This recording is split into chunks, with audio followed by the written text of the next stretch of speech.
ساری عبادتوں میں سب سے بڑھ کر جو ذکر کیا جاتا ہے وہ درود پاک ہے۔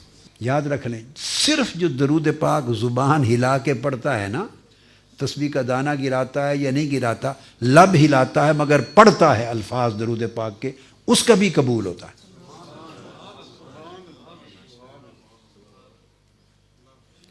اس طرح کرنے والے ہر نمازی کی نماز کی شورٹی نہیں ہے کہ قبول ہوگی، کہ جو کھڑا ہو گیا مصلی پر لب ہلا کے پڑھ رہا ہے، معلوم نہیں قبول ہو، اللہ کی مرضی۔ آپ سمجھے ہیں نا، درود پاک ایک ایسا ذکر ہے کہ جس نے لب ہلا کے بھی پڑھ دیا اور بہت نیچے نہیں بھی اترا، اس کا بھی قبول ہوگا۔ آپ کو اس کا راز سمجھ میں آیا ہے یا ہے؟ ہاتھ کھڑا کریں جس کو اس کا راز معلوم ہے۔ زیادہ کو معلوم نہیں ہے، میں ان کو بتاتا ہوں۔ پھر میں نے کہا صرف لب ہلائے اور درود پاک کے کلمات پڑھے، کیا؟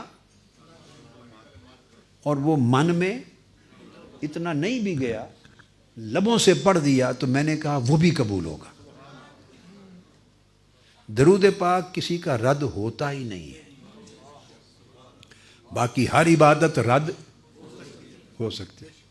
یعنی کوئی حج کرے تو وہ نہیں کہہ سکتا کہ قطعی طور پہ میرا حج قبول ہے، عمرہ کرے نہیں کہہ سکتا کہ قطعی طور پہ عمرہ، روزہ رکھے، نماز پڑھے، خیرات کرے، صدقہ دے، زکوٰۃ دے، قطعی طور پہ کوئی گارنٹی نہیں دے سکتا کہ میرا یہ عمل قبول ہے۔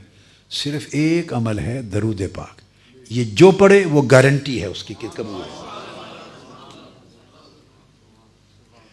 اب اس کا راز سمجھنا چاہتے ہیں آپ؟ بولیے۔ بڑا آسان ایک راز بتا دیتا ہوں، باقی اس کے علاوہ بھی بہت بڑے بڑے راز ہیں، بہت راز ہیں، مگر ایک سادہ سا راز جو آپ کو ایک سیکنڈ میں سمجھ آ جائے گا اور بھولے گا نہیں۔ وہ کیا کہ یہ رد ہوتا ہی نہیں کہ آپ پڑھیں درود پاک، اللہم صلی علی سیدنا محمد۔ اب پہلے لفظ کیا ہیں؟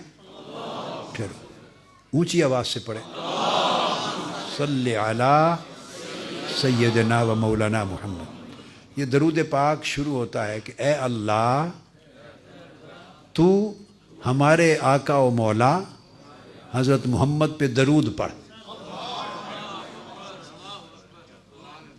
یہ درود پاک کہ پہلے الفاظ کیا ہیں؟ اللہم، اے اللہ۔ آپ یہ نہیں کہتے کہ میں درود پڑھتا ہوں، کیا؟ آپ یہ نہیں کہتے کہ حضور علیہ السلام پر میں درود پڑھتا ہوں یا ہم درود پڑھ، یہ نہیں کہتے۔ نماز میں کہتے ہیں ایاک نعبد، ہم عبادت کرتے ہیں تیری۔ نماز میں کہتے ہیں اے اللہ ہم تیری عبادت کرتے ہیں، وہاں ہم ہے، وہاں ہم تیری عبادت کرتے ہیں، نماز میں کہتے ہیں۔ مگر درود پاک میں اللہ پاک نے آپ کو، میں کو، ہم کو، تم کو، ساروں کو نکال دیا۔ درود پاک میں اللہ تعالیٰ نے میں کو، تو کو، ہم کو، تم کو، سب کو نکال دیا ہے۔ آپ سارے درود پاک میں اول سے آخر تک پڑھے، ایک لفظ بھی ایسا نہیں جس میں میں اور ہم اور تم آئے، ایک لفظ بھی ایسا نہیں جس میں میں آئے۔ تو یہ جو عمل رد ہوتے ہیں وہ رد ہی میں کی وجہ سے ہوتے ہیں۔ اب دیکھو نا، یہ جو عمل قبول نہیں ہوتے، یہ جو عمل قبول، کون سی شے ہے جو انہیں قبول ہونے سے روکتی ہے؟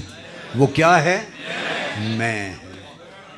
میں ہی ایک چیز ہے جو کسی بھی عمل کو قبول ہونے سے روکتی ہے۔ اپنے محبوب پر درود پاک کے عمل میں سے اللہ پاک نے میں کو خود نکال دیا۔ جس نے قبول ہونے سے روکنا تھا وہ ہے ہی نہیں اس میں۔ آپ میری بات سمجھیں، جس نے قبول ہونے سے روکنا تھا وہ اس میں ہے ہی نہیں، نہ میں ہے نہ ہم ہے۔